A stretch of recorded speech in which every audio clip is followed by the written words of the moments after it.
Hello, everyone. Thanks for stopping by ruleandrain.com.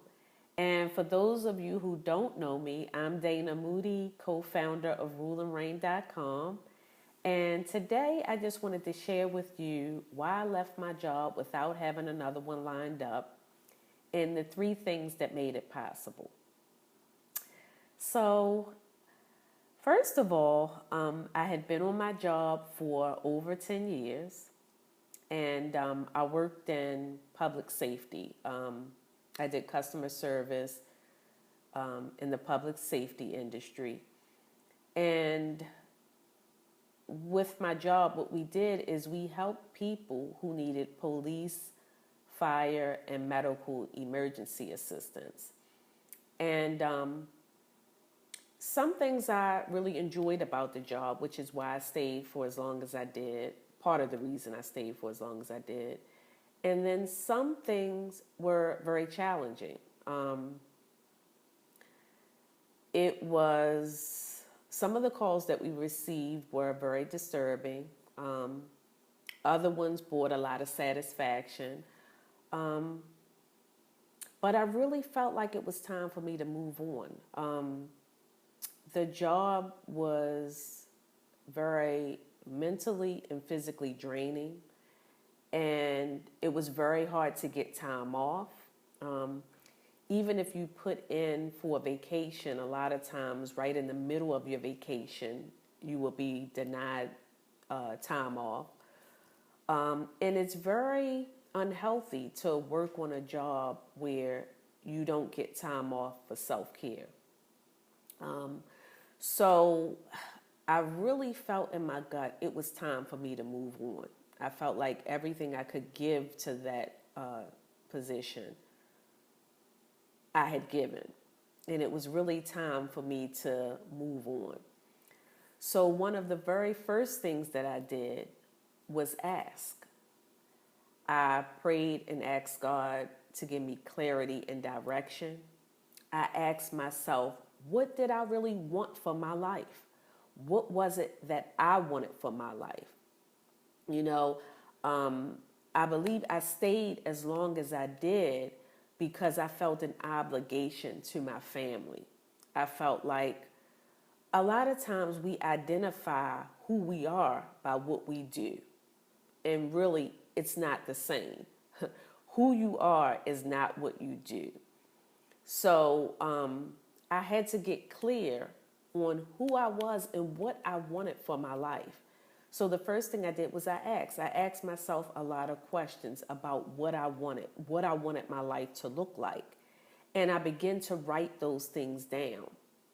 I got clear about it. I was able to write those things down, what I wanted for my life.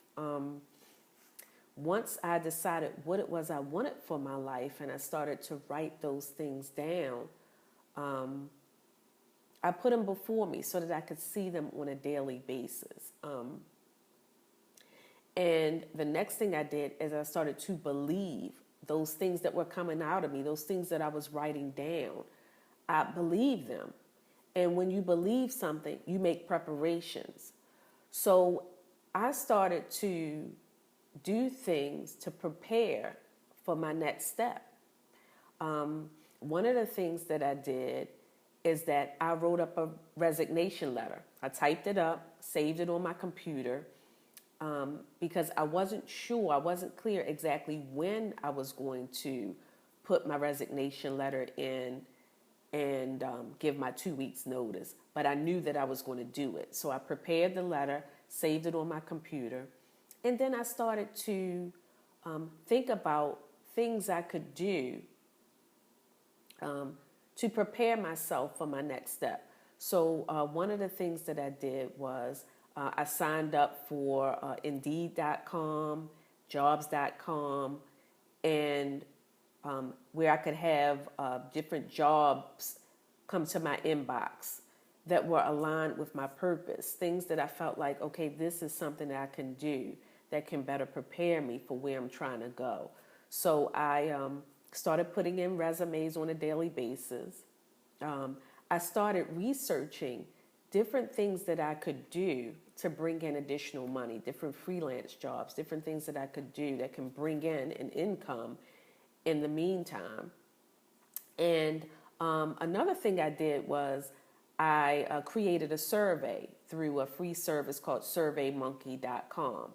And I did a survey. I sent it out to 10 friends that I value their opinion, sent it out to them asking questions about myself, like what they thought my strengths were. What is something that they feel like I do well, that they would be willing to pay me for, that could help them. Just different questions to find out more about myself and some of the things that I could do that would bring in an income. So that's another thing I did.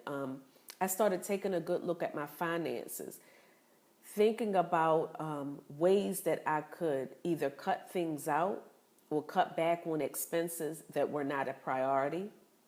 For example, maybe I didn't need to get my hair done every week. Maybe I could get it done every 2 weeks. Or maybe instead of having a cable bill, I could cut back and get Netflix or Hulu and, pay $7.99 a month for that. I don't watch a lot of TV anyway, so that's a way I could cut back. I started looking at my car insurance. Okay, are there some things that I really don't need on this insurance? Or are there other companies that I could go with to get a better rate? Just started thinking about different ways that I could cut back on some things while I was transitioning. Also, I was on my job for over 10 years, so I was vested with that company. So one of the things I did is I checked with my benefits office, and I talked to the benefits office and find out how I could receive those benefits that I worked for. You don't want to work somewhere all that time and then lose the benefits that you're entitled to. So I checked into those things. With some companies, you may be able to get a lump sum, or you may be able to get your pension in installments once you reach the age requirement. But, check with your benefits office and find out what you're entitled to. Just another thing I did to start preparing is I started taking some online courses in the area that I felt like my gift was in. So you want to cultivate your gift and prepare yourself for your next step, of what it is you want to do. That's a part of believing. When you believe something, you begin to prepare for it. So that's what I did. The first thing I asked God for clarity and direction. I asked myself, what was it I really wanted for my life? And I started to write those things down so that I could get a clear picture of what it was that I wanted. And I knew for sure that I did not want to be on that job for another year. So the second thing, again, was that I believed it. And with belief comes preparation. I started preparing for it. So like I said, again, I signed up for different companies that would send me jobs that aligned with my purpose. And I started sending out my resumes on a daily basis. I started looking for ways that I could bring in an income through freelance opportunities. Like I said, I started looking at my finances in ways that I could cut back or cut out things that were not necessarily a priority. And also, I had to talk to my spouse. If you're married, you definitely want to talk to your spouse if you're making a big decision like this, because it affects everybody. So I did that as well. And then the last thing I did was I received. I was open. I was open to receive what I asked for, what I believed for. Now I was open to receive it. When you ask something, a lot of times we don't have problems asking things or asking for what we want. Sometimes we don't have time believing it, that it can happen. But a lot of times we have problems being open to receive it because we don't believe it can happen for us, or we don't know how things are going to happen, or if that job is going to come through, or how am I going to be able to pay my bills. We start getting into fear and doubt. So we have to get out of that place of fear and doubt and get into a place of being open and expecting to receive what it is that we asked and we believed for in the first place. And that's exactly what I did. And let me tell you, it wasn't until I left my job that I started getting calls for interviews. Once I left, I believe that opened up the door for those jobs that I had applied for to start coming through, you know. So once I did that, it opened up that opportunity. People started calling me. Different positions were getting back in contact with me, asking me to take assessments for the positions I'd applied for. Things just started really working out, and I didn't know how. I wasn't sure exactly how I was going to be able to do certain things, but I knew within my gut that it was time to move. The worst thing you can do when you know that you know that you know that it's time to move is to stay there. Because a lot of times, if you stay there, you'll be stuck. You can't let those negative things that keep going on in your head telling you, oh, you're not going to be able to do this or you got to do that. It's the worst feeling in the world to be somewhere and to be stuck, to be there just to pay your bills or to feel like you're there just to help other people. But in the meantime, you're not taking care of yourself. And that's basically what was happening. It wasn't until I left that opportunities started opening up for me. And it was the best thing that I could have done. It's like I have a sense of peace. I have a sense of joy. And when I left, my husband was like, this is the best thing that you've done. You're like a different person. Because I would come home snappy. I had a bad attitude just because of everything that was going on in the job. I would carry it home. I came home with headaches, anxiety, depressed, because I really didn't want to be there. The people around me really didn't want to be there.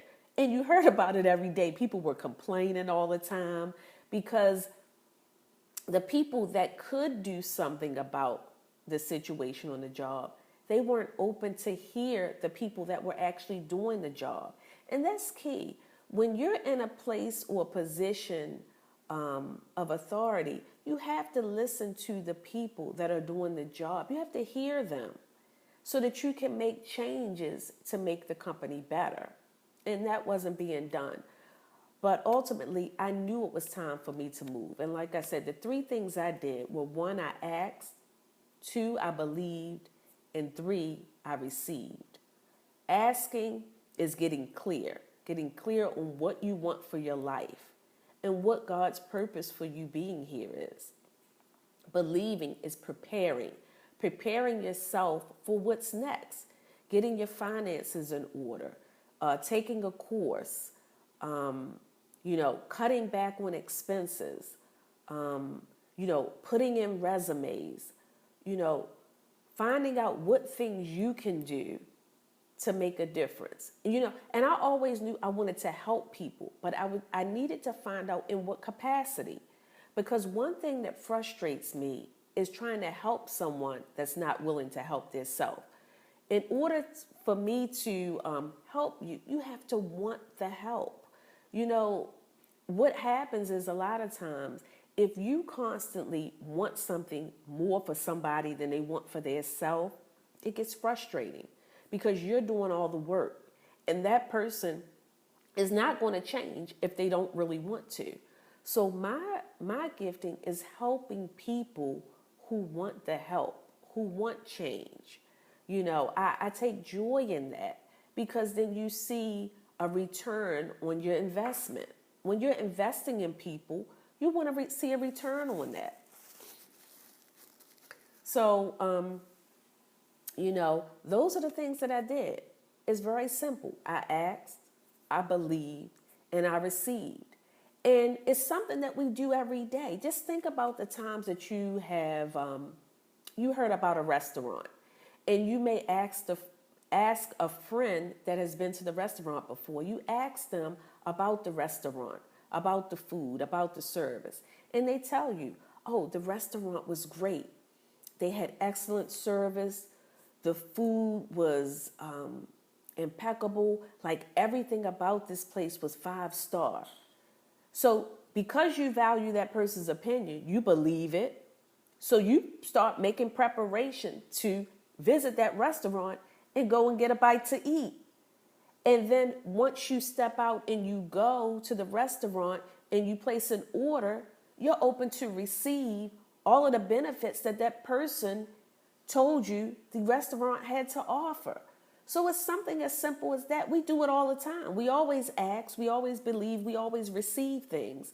But there's simple things. But we need to do that and get clear when it comes to our life and what we want for our life. We have to start asking what it is that we want. We have to start believing and preparing for what it is that we want. And then we have to be open to receive what it is that we want so that we can live the best life that we can and we can be beneficial to others. We can add value to others. Because let me tell you, when I was on that job, I wasn't adding value to anyone because I wasn't adding value to myself. I was in a place where I just felt like it's more to life than this. And I can't stay here another year. And, I just couldn't do it. So I felt like I was at a place where I really wanted to discover that thing within me that made me happy, that I could be of value and give that sense of happiness to someone else. Because when you're at a place of happiness and when you're living your joy and you're living your purpose, then it affects other people. Other people see that and they want to find out what you're doing so that they can get to that place. So that's it. Just ask, believe, and receive. And you will live the life that you want. You will live a dominion lifestyle. You'll be able to dominate in life because you'll be doing exactly what you were put here to do. So those are the 3 things. Ask, believe, receive. Talk to you later. Bye.